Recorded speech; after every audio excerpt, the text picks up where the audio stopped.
আজকে আমাদের আলোচ্য বিষয় হবে যদি কোনো ত্রিভুজের তিনটি বিন্দুর বা তিনটি শীর্ষবিন্দুর স্থানাঙ্ক জানা থাকে সেক্ষেত্রে ত্রিভুজটির ক্ষেত্রফল আমরা কিভাবে নির্ণয় করব। আমাদের কি দেওয়া থাকবে? তিনটি শীর্ষবিন্দুর স্থানাঙ্ক। এখন হচ্ছে একটু x অক্ষ, এটা y অক্ষ।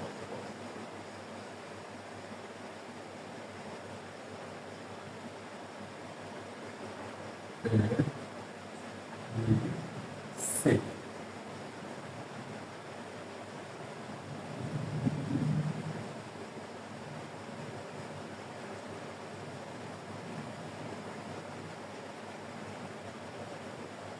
এটা একটা ত্রিভুজ, এবিসি একটা ত্রিভুজ। এই ত্রিভুজটির তিনটি শীর্ষবিন্দুর স্থানাঙ্ক দেওয়া আছে। এখানে কি আছে? তিনটা শীর্ষবিন্দু দেওয়া আছে, এ বি এবং সি এর। এই ত্রিভুজটার আমরা ক্ষেত্রফল নির্ণয় করব। ক্ষেত্রফল নির্ণয় করতে যে আমাদের যেটা করতে হবে, আমরা এখানে একটা লম্ব আঁকবো। বি থেকে এক্স এর উপর লম্ব আঁকি বিএন, এ থেকে লম্ব আঁকি একটা এক্স অক্ষের উপরে এম, এবং সি বিন্দু হতে এক্স অক্ষের উপরে একটি লম্ব আঁকি সি পি। আমরা এর তিনটা লম্ব, আমরা এই লম্ব অঙ্কনটা করলাম এই জন্য এই তিনটা লম্ব এই ত্রিভুজ এবিসি এর ক্ষেত্রফল নির্ণয় করতে হবে।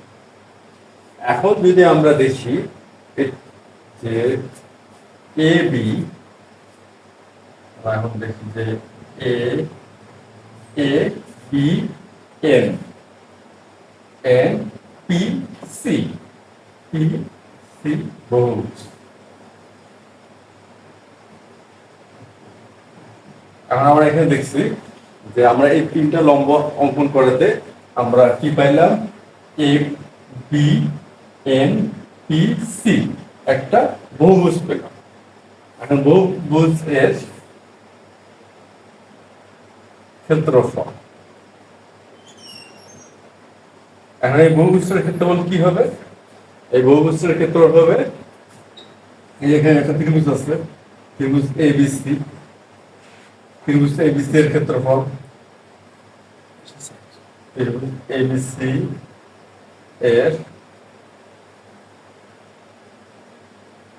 ক্ষেত্রফল যোগ, এখানে দেখা যাচ্ছে যে বিসি পিএন, এটা একটা ট্রাপিজিয়াম। আমরা জানি যে কোনো চতুর্ভুজের যদি এক জোড়া বাহু সমান্তরাল হয় সেটা ট্রাপিজিয়াম হয়। এখানে বিএন এবং সিপি উভয় এক্স অক্ষের উপর লম্ব, সুতরাং বিএন এবং সিপি সমান্তরাল। আমরা লিখতে পারি ট্রাপিজিয়াম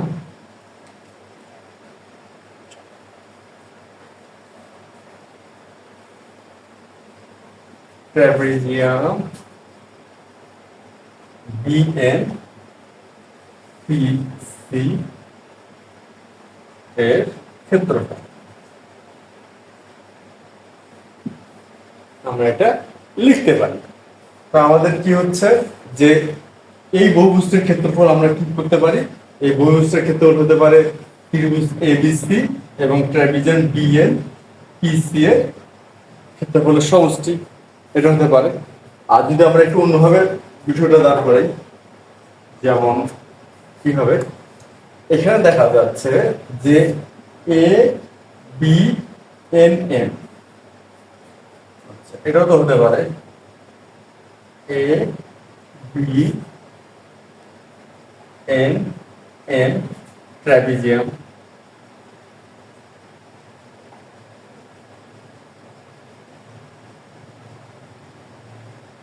ট্রাপিজিয়ামের ক্ষেত্রফল যোগ, আমরা কি পেলাম? এ বি এন এম, এটা একটা ট্রাপিজিয়াম, কেননা বি এন এবং এ এন পরস্পর এক্স অক্ষের উপর লম্ব, সুতরাং সমান্তরাল, এটা ট্রাপিজিয়াম। আরেকটা এ এম পি সি, এটা একটা ট্র্যাপিক। আমরা কি লিখতে পারি? এ এম পি সি ট্রাপিজিয়ামের ক্ষেত্রফল।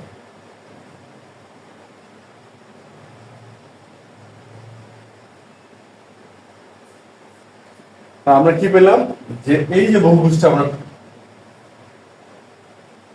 পেয়েছি সেটা হচ্ছে ত্রিভুজ এবিসির সাথে এই ট্রাপিজিয়ামের ক্ষেত্রফলের সমষ্টির সমান, কিংবা এটাও হতে পারে এই দুইটি ট্রাপিজিয়ামের ক্ষেত্রফলের সমষ্টির সমান। এই দুইটি ধারণার সাহায্যে আমরা এই বহুভুজটার ক্ষেত্রফলটা পেতে পারি। এখন যদি হয় যে আমরা এখন একটা জিনিস খেয়াল করি যে এই যে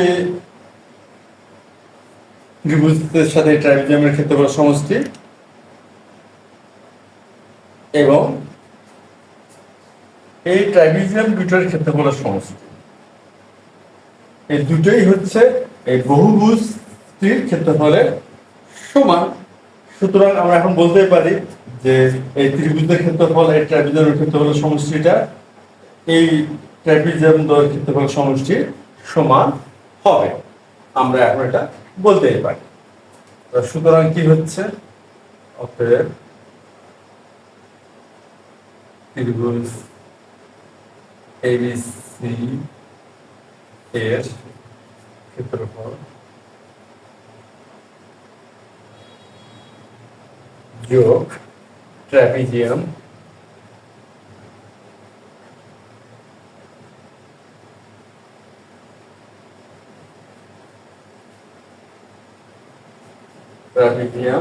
বিএনপিএসসি এর ক্ষেত্রফল বিএনপিসি এর ক্ষেত্রফল, এইটার সমান হবে এই দুটো ট্রাপিজিয়ামের ক্ষেত্রফলের সমষ্টি। এ বি এন এম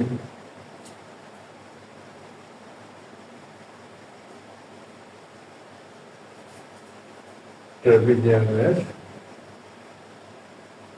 ক্ষেত্রফল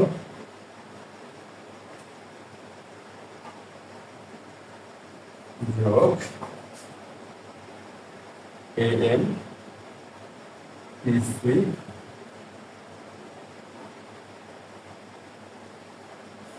ট্রাপিজিয়ামের ক্ষেত্রফল।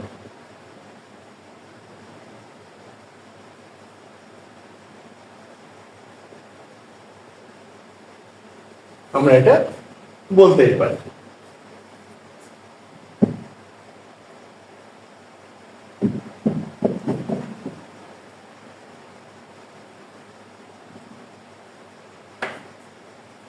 এখন ব্যাপারটা কি দাঁড়ালো? যেহেতু এই ক্ষেত্রফল সমান হচ্ছে এই দুটো ক্ষেত্রফল সমান, এখন আমরা যদি লিখি অতএব ত্রিভুজ এবিসি এর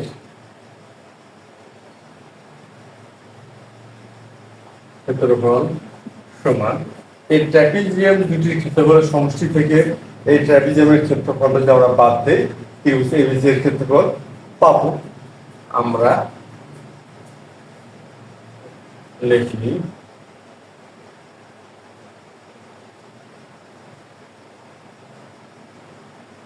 ট্রাপিজিয়াম এম এন এম যোগ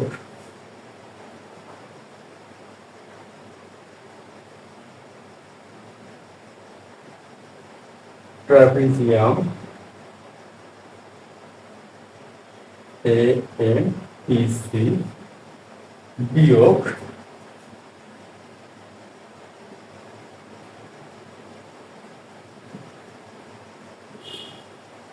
ট্রাপিজিয়াম বিএনপিসি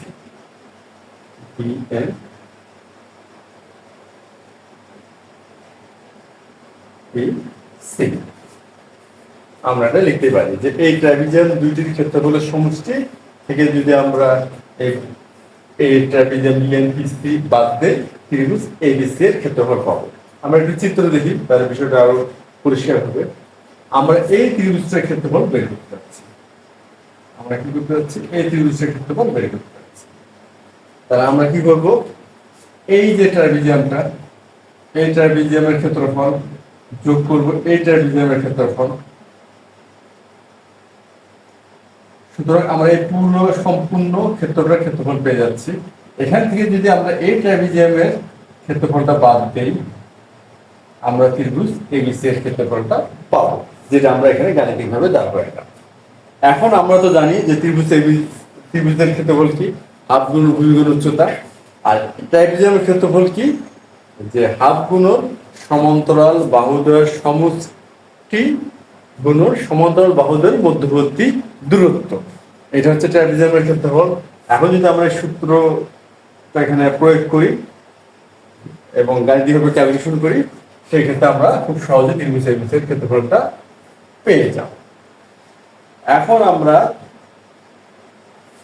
এখন এটা গাণিতিকভাবে আমরা বিষয়টা দ্বারা পাবো।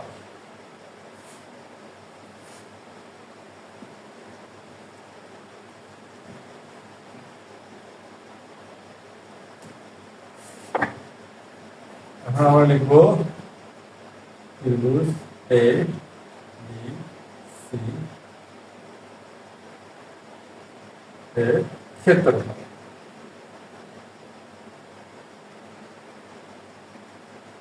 সমান।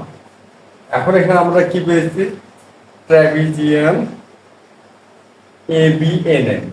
আচ্ছা, trapezium A B M N কোনটা? এ বি এন এন। এটার ক্ষেত্রফল কি হবে? হাফ সমান্তরাল বাহুদ্বয়ের সমষ্টি। এখানে সমান্তরাল বাহু কি? বিএন এবং এএম। বিএন যোগ এ এম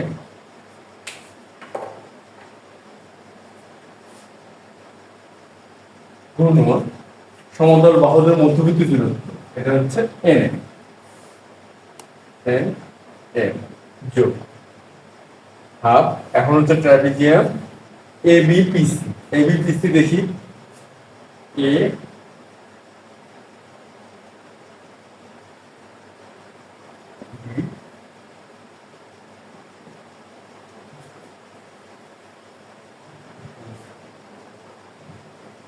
এটা হচ্ছে এএমপিসি। এএমপিসি। এখন এএম সমান্তরাল বাহু হচ্ছে এম যোগ পিসি, আর সমান্তরাল বাহুদের মধ্যবর্তী দূরত্ব হলো এমপি হলো এম বিয়োগ হাফ। এটা হলো বিএনপিসি। বিএনপিসি। আর এই ট্রাপিজিয়ামের ক্ষেত্রফল, এটা হলো সমান্তরাল বাহু হলো বিএন এবং পিসি। বিএন যোগ পিসি গুণন মধ্যবর্তী দূরত্ব এমপি।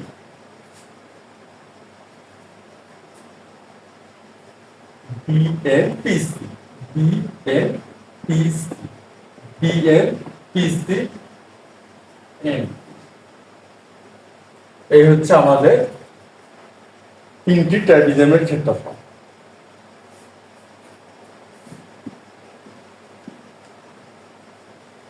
আমি আবার বলতেছি, ট্রাপিজিয়ামের ক্ষেত্রফলটা কি হচ্ছে? ট্রাপিজিয়ামের ক্ষেত্রফল হচ্ছে সমান্তরাল বাহুদের সমষ্টি গুণন বাহুদের মধ্যবর্তী দূরত্ব।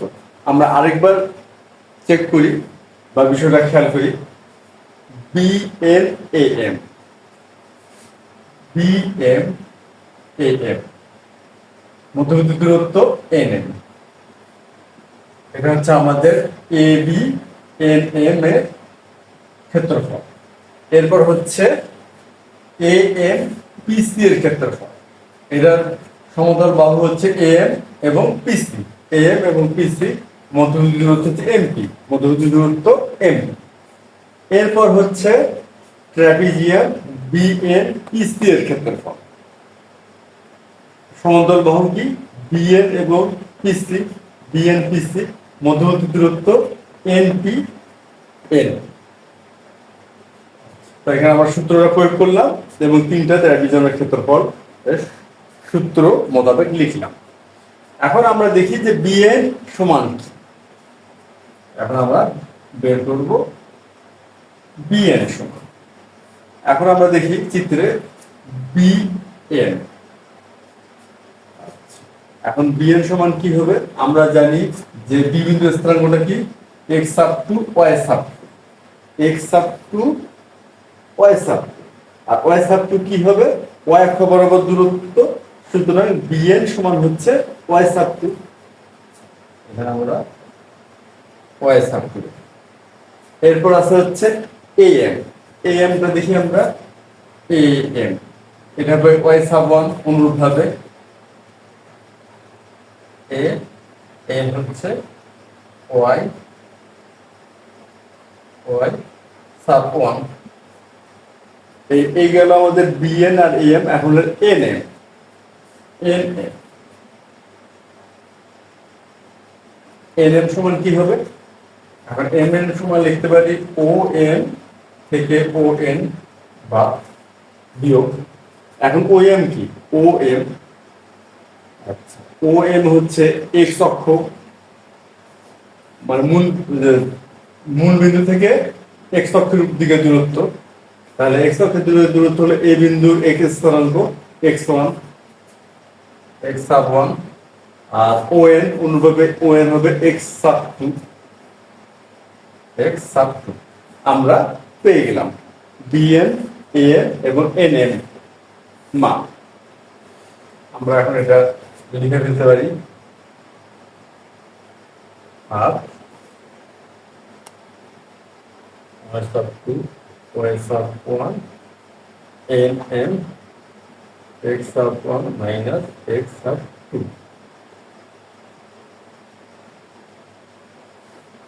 এখানে হাফ আমরা কমন নিলাম। এরপর হচ্ছে am।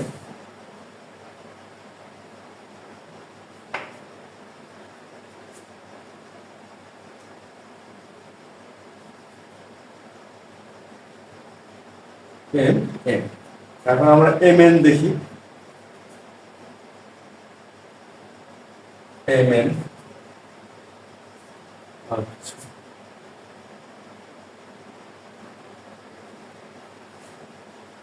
এখন আমরা বের করবো হচ্ছে এ এম।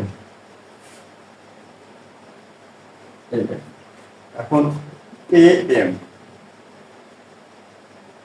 এটা হচ্ছে ওয়াই সাব ওয়ান,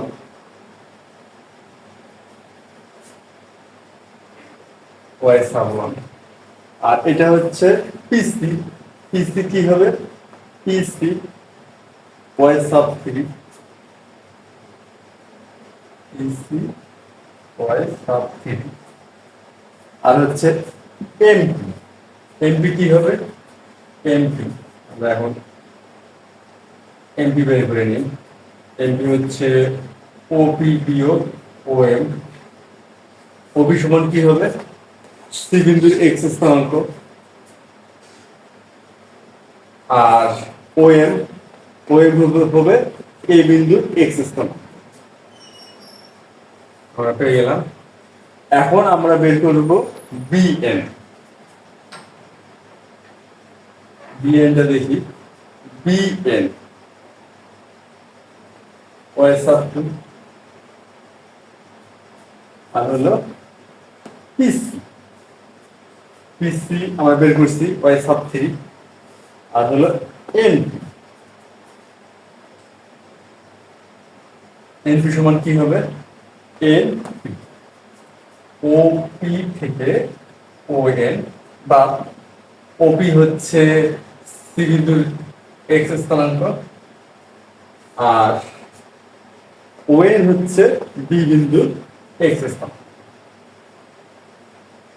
লিখলাম। এখন আমরা এই মানগুলো এখানে বসাবো। এম সমান হচ্ছে ওয়াই সাব ওয়ান আর PC Y sub three, Y sub three. আর হচ্ছে এমপি। এমপি হচ্ছে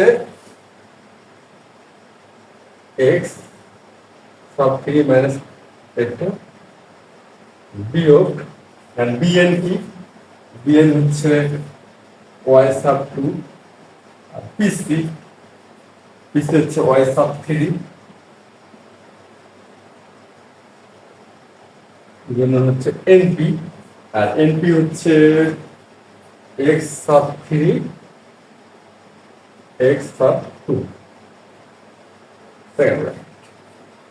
আমরা যে মানগুলো এখানে বের করলাম, এখানে মানগুলো আমরা বসাই দিলাম।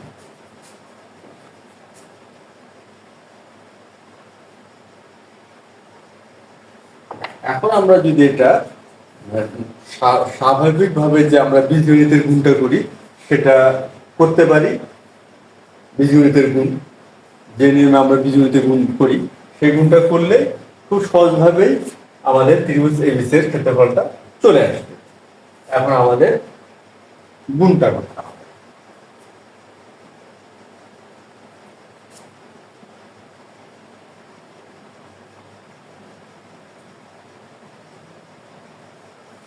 আমরা গুণ করবো ওয়াই সাব টু দিয়ে এই দুটাকে, X sub one Y sub two বিয়োগ এক্স সাব টু। এটা এটা কিন্তু জাস্ট আমরা বীজগণিতের যে গুণের নিয়মটা সেটাই অ্যাপ্লাই করা হচ্ছে। এটা একটু ধৈর্য ধরে করতে হবে, কারণ এটা তাড়াহুড়া করলে অঙ্কটা ভুল হওয়ার সম্ভাবনা থাকবে। এই জন্য এই গুণটা বীজগণিতের গুণের নিয়মে ধৈর্য ধরে করতে হবে। গুণ করলাম, এই দুটো গুণ হলো। এখন আমরা এই দুটো গুণ করবো।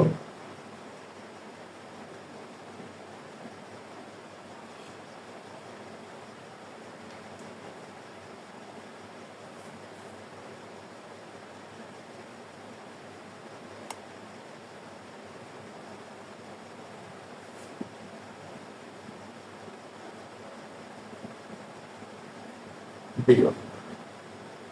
এখন এখানে যেহেতু বিয়োগ চিহ্ন আছে, সুতরাং এই গুণটা করার সময় আমরা ফার্স্ট ব্র্যাকেট ব্যবহার করব, কেন এই বিয়োগ চিহ্নের জন্য পরবর্তীতে আমাদের চিহ্নগুলো পরিবর্তিত হবে।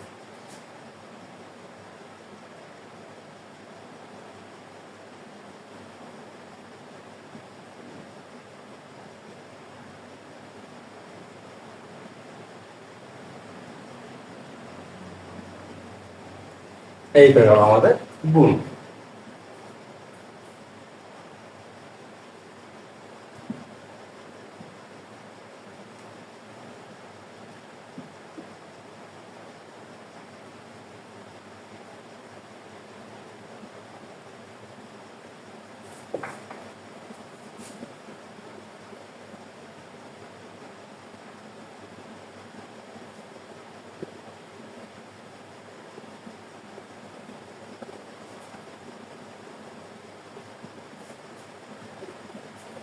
এখন আমরা কি করব, এখন আমরা একটু ক্যালকুলেশনটা করে নিই। যেমন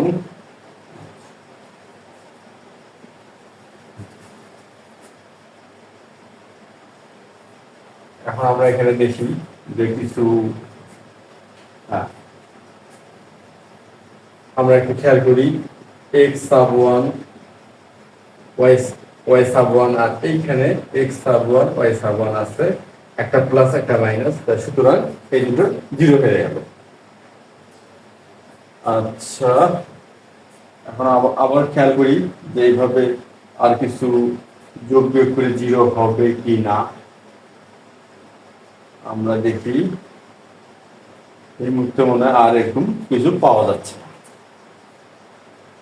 সুতরাং আমরা এগুলো এখন লিখে ফেলি।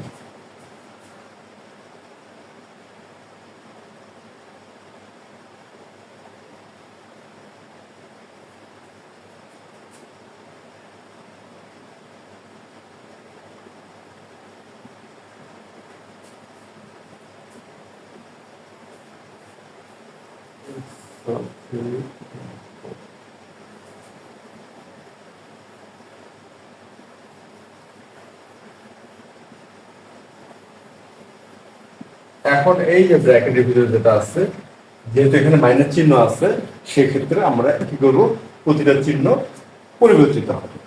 অর্থাৎ এর সামনে কোনো চিহ্ন মানে প্লাস আছে, এটা তো আমরা জানি, সুতরাং এটা মাইনাস হবে। এই মাইনাসটা হয়ে যাবে প্লাস,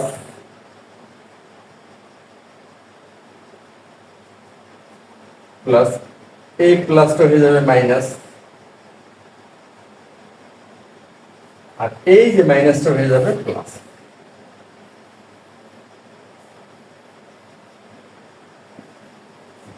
এখন আমরা দেখি যে এখানে কোনো যোগ বিয়োগ যাচ্ছে কিনা। আমরা একটু খেয়াল করি, হ্যাঁ, যেমন X sub two Y sub two, X sub two Y sub, এটা দেখা যাচ্ছে বিয়োগ, এটা হলো যোগ, তাহলে সুতরাং এই দুটো জিরো হয়ে যাচ্ছে। আচ্ছা, আর দেখি আর কিছু একটু আছে কিনা। হ্যাঁ, আছে। এই যে X sub three Y sub three আর X sub three Y sub, এটা প্লাস এটা মাইনাস, তাহলে সুতরাং এই দুটো জিরো হয়ে গেল। আর আর মনে হয় আমরা পাচ্ছি না যে একই রকম বিপরীত চিহ্ন।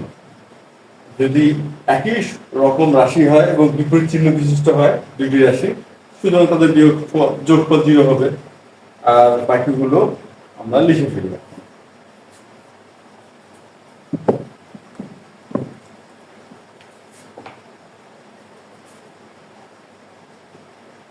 বাকিগুলো আমরা লিখে ফেলতেছি। আমরা যোগগুলো আমরা একটু সাদা লিখি, যেগুলো হলো প্লাস সাইন যুক্ত সেগুলো প্রথমে লিখে ফেলি, আর মাইনাস সাইন যুক্ত গুলো পরে।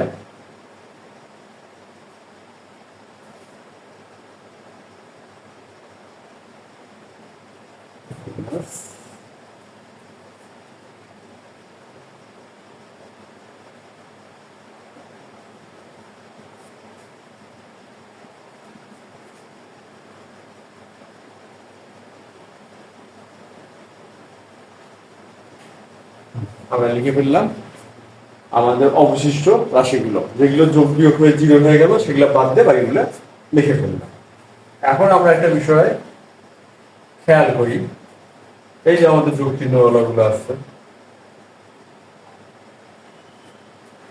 এখন এগুলো যদি আমরা ক্রম হিসাবে সাজানোর চেষ্টা করি, অর্থাৎ এক্স এক্স কে প্রাধান্য দিয়ে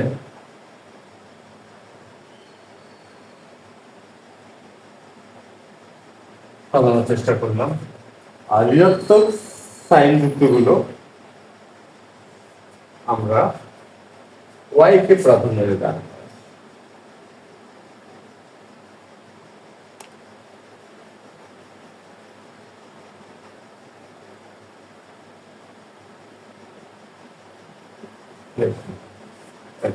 এইটাই হচ্ছে আমাদের ত্রিভুজ এবিসি এর ক্ষেত্রফল, অর্থাৎ এই বিন্দুর স্থানাঙ্কগুলোর যে এক্স স্থানাঙ্ক ওয়াই স্থানাঙ্কের মানগুলো আছে, আমরা যদি এইভাবে লিখে ক্যালকুলেশনটা করি তাহলে ত্রিভুজটির ক্ষেত্রফলটা বের হয়ে যাবে। কিন্তু এখানে সমস্যা হচ্ছে এই যে ফর্মেটটা দাঁড়ালো, এই ফর্মেটটা মনে রাখা একটু কষ্টকর। এই ফর্মেটটা যদি মনে রাখার কষ্টকর, তার সুতরাং এটা একটু ভিন্ন পদ্ধতিতে আমরা একটু মনে রাখার জন্য লিখব। যখন X sub one, X sub two, X sub three, X sub one, Y sub one, Y sub two, Y sub three, Y sub one. এখানে আমরা কি করলাম, এক্স সাব ওয়ান থেকে শুরু করলাম, করে 1 2 3 দিয়ে আবার 1 এ লিখলাম। আর আর ওয়াই এর ক্ষেত্রে কি করলাম, ওয়াই সাব 1 দিয়ে শুরু করলে 1 2 3 করে আবার ওয়াই সাব 1 লিখলাম। এখন এখানে ব্যবহারটা দেখি, আমরা যদি এই দুটো গুণ করি, আমরা যদি এইভাবে কোনা কোনা করে গুণ করি, তাহলে সুতরাং আমরা এই প্রথম তিনটা পাবো। আমরা যাচাই করি, এক্স সাব 1 ওয়াই সাব 2 আসছে প্রথমটা, এক্স সাব 2 ওয়াই সাব 3 আসছে প্রথমটা, এক্স সাব 3 ওয়াই সাব 1 আসছে আমাদের এসে গেছে। এখন যদি আমরা বিপরীত ক্রমে গুণের সেন্সটা দাঁড় করাই, বিপরীত ক্রমে অর্থাৎ নিচ থেকে উপরের দিকে, নিচ থেকে উপরের দিকে, এবং এখানে এই যে তীরটা ব্যবহার করা হলো উপর থেকে নিচে, এই সময় আমাদের মনে রাখতে হবে যে ক্ষেত্রে চিহ্নটা হবে ধনাত্মক বা প্লাস। আর যখন আমরা নিচ থেকে উপরের দিকে ধরে নিব, তখন মনে রাখবো আমরা যে এই ক্ষেত্রে চিহ্নটা আমরা ব্যবহার করব ঋণাত্মক বা মাইনাস চিহ্ন। এটা হচ্ছে আমি আবার বলতেছি, এটা শুধুমাত্র মনে রাখার সুবিধার্থে এইভাবে সাজানো হয়। নতুবা আমরা যদি এইভাবেই ক্যালকুলেশনটা করে ফেলতে পারি, তাতেও কিন্তু মানের কোনো পার্থক্য হবে না। আমরা এই নিচে যে ব্যাপারটা করতেছি সেটা হলো মনে রাখার সুবিধা, এবং এভাবে খুব সুন্দর মনে থাকবে। আচ্ছা, আমরা একটু মিলে দেখি। ওয়াই ওয়ান এটা এক্স, হ্যাঁ প্রথমটা মিলতেছে। তারপর হচ্ছে Y sub two X sub three, দ্বিতীয়টা মিলতেছে। আর Y sub three X sub one, তৃতীয়টা মিলতেছে। তা সুতরাং বলা যাচ্ছে যে আমরা যদি এইভাবে মনে রাখি, উপর থেকে যখন নিচের দিকে আমরা কোনাগুনি নিচের দিকে বা আড়াআড়ি নিচের দিকে, সেক্ষেত্রে আমরা প্লাস চিহ্ন ব্যবহার করব। আর যখন আমরা নিচ থেকে উপরের দিকে মানে ধারণা করব, নিচ থেকে কোনাগুলি উপরের দিকে বা আড়াআড়ি উপরের দিকে, সেক্ষেত্রে আমরা মাইনাস চিহ্ন ব্যবহার করব। আমাদের ত্রিভুজের ক্ষেত্রফল খুব সহজে নির্ণয় করা যাবে। অর্থাৎ আমরা এখন দেখি, এক্স এখান থেকে শুরু করলাম, এ বিন্দু থেকে, এটা এক্স স্থানাঙ্ক, বি বিন্দুর এক্স স্থানাঙ্ক, ঘুরে আসলাম সি বিন্দুর এক্স স্থানাঙ্ক, তারপরে আবার এ বিন্দুর এক্স স্থানাঙ্ক। আমরা কিন্তু এই ক্রমে ঘুরলাম। আবার নিচেরটা দেখি, দ্বিতীয় লাইনে আমরা কি করলাম, বা দ্বিতীয় সারিতে আমরা কি করলাম, ওয়াই সাব ওয়ান, অর্থাৎ এ বিন্দুর ওয়াই স্থানাঙ্ক, তারপরে বি বিন্দুর ওয়াই স্থানাঙ্ক, তারপরে সি বিন্দুর ওয়াই স্থানাঙ্ক।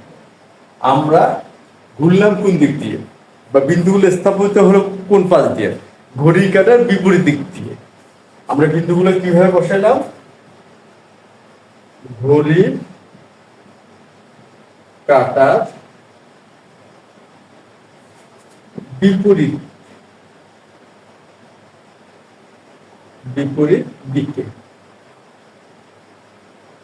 আমরা বিন্দুগুলো বসাচ্ছি ঘড়ির কাঁটার বিপরীত দিকে। আমরা যে গাণিতিক ক্যালকুলেশনটা করলাম, এখানে কিন্তু দেখলাম যে অটোমেটিক খুব মানে গাণিতিক ভাবে বিন্দুগুলো বসে গেল ঘড়ির কাঁটার বিপরীত। আচ্ছা, যেহেতু বিন্দুগুলো এখানে ঘড়ির কাঁটার বিপরীতে বসে গেল, তা সুতরাং আমরা যখন এই ফরম্যাটটা যখন আমরা ত্রিভুজের ক্ষেত্রফল শীর্ষবিন্দুর সাহায্যে নির্ণয় করতে যাব, এবং এই যে ফরম্যাট, শেষের যে ফরম্যাটটা আমরা তো সরাসরি ব্যবহার করবো, এটা শেষের এই ফরম্যাটটা ব্যবহার করব, তখন অবশ্যই আমরা খেয়াল করব এই বিন্দুর স্থানাঙ্কগুলো যেন আমরা এখানে স্থাপন করব ঘড়ির কাঁটার বিপরীত দিক হিসাবে। কি করবো, ঘড়ির কাঁটার বিপরীত। আর ঘড়ির কাঁটার বিপরীত যদি আমরা এখানে স্থাপন না করি, সেক্ষেত্রে ত্রিভুজের ক্ষেত্রফলের মান ঋণাত্মক আসবে। তো আমরা ঘড়ির কাঁটার বিপরীতে এই মানগুলো বসালেই আমাদের ত্রিভুজ এই ক্ষেত্রে এবিসি ত্রিভুজের ক্ষেত্রফল পাবো। আর আমরা গাণিতিক ক্যালকুলেশন করতে যে কোনো ত্রিভুজের ক্ষেত্রফলই তিনটে শীর্ষবিন্দুর সাহায্যে এইভাবে আমরা নির্ণয় করতে পারবো। তো এই গেল আমাদের আজকের আলোচ্য বিষয়, শীর্ষবিন্দুর স্থানাঙ্কের সাহায্যে ত্রিভুজের ক্ষেত্রফল নির্ণয়। আমরা এটা গাণিতিকভাবে বিষয়টা দাঁড় করালাম, এবং অতি প্রয়োজনীয় একটা যে বিষয়, যে এই যে আমাদের যে শেষে যে ফরম্যাটটা আসলাম, এটা আমরা কিভাবে ব্যবহার করতে হয় সেটা শিখলাম, এবং সাথে এটাও জেনে নিলাম বা বুঝে নিলাম যে এই বিন্দুগুলোর স্থানাঙ্কগুলো আমরা বসাবো ঘড়ির কাঁটার বিপরীতে। এবং এটা অবশ্যই খেয়াল করতে হবে, প্রথম যে সারিটা এটা হবে এক্স স্থানাঙ্ক, আর দ্বিতীয় যে সারিটা এটা হবে ওয়াই স্থানাঙ্ক, এবং এই বিন্দুগুলো বসানো হবে ঘড়ির কাঁটার বিপরীতে। তা আশা করি বিষয়টা মোটামুটি সবারই বোঝা গেছে, এবং এটা আমরা খুব অনেক নিখুঁতভাবেই যে কোনো স্থানাঙ্ক জ্যামিতিতে ত্রিভুজের ক্ষেত্রফল নির্ণয় আমরা ব্যবহার করতে পারবো। আজ এই পর্যন্তই। পরবর্তী ক্লাসের আমন্ত্রণ জানিয়ে আজকে শেষ করা হচ্ছে। ধন্যবাদ।